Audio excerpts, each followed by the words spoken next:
Low water and cold conditions in the fall can result in some tricky fish to bite. I got some stealthy ways you can employ right now and go catch some nice fish. Check this out. So when we're talking low water coho, these fish are often really skittish.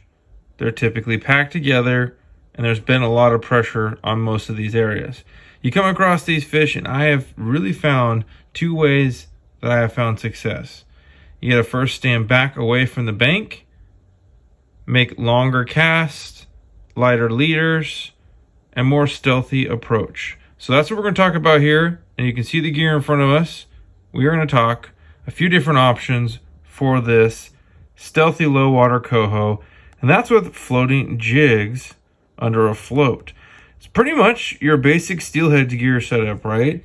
You have a float of choice. I like these clear drift floats for the low water, whether it's the skinny version, the sleeker, or the regular. You're able to get this to a point where you can fish over the top of these coho with a little bit longer leaders and not have an impact on spooking too many of them. But again, it's a stealthy approach. So these jigs in themselves typically will have more muted colors. They're not super bright unless you're maybe a first bite in the morning, but a lot of these pinks, blacks, reds, whites, peaches, more on that natural tone, you can get these fish to still trigger an instinctive bite.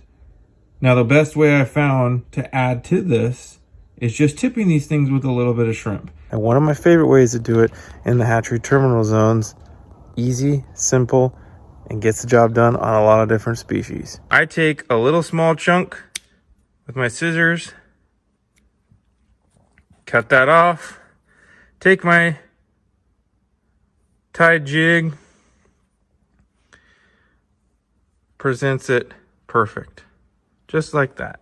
Doing so can really elevate your jigs, and it's just a little bit of scent to help these fish hone in on an aggressive strike to move it out of the way. That's a simple one, right? Just a basic float setup, 3/8 ounce or a 1/4 ounce weight, depending on what jig you're throwing underneath that. 2 to 5 feet a leader, dependent on water depth, and you have an awesome selection of a few different steelhead jigs that you can work and use honestly through this transition period of low water with coho. Chums will be there, and you're also going to find steelhead showing up at a later date.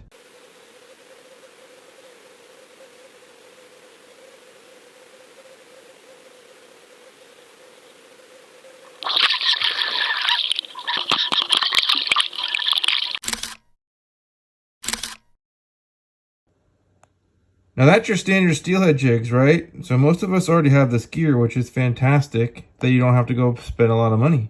But what are some alternatives as well? Downsizing gear you're going to see here. Some really small 1/16 ounce jigs.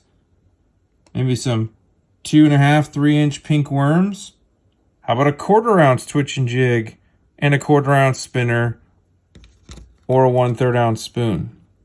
You got to tone these down for the gear of these coho. You can see here in the video that I'm showing, you can see these fish are all stacked up together. Sometimes they move out of the way of the gear, but sometimes if you get them enough in the correct presentation, this gear will help you put more fish on the bank.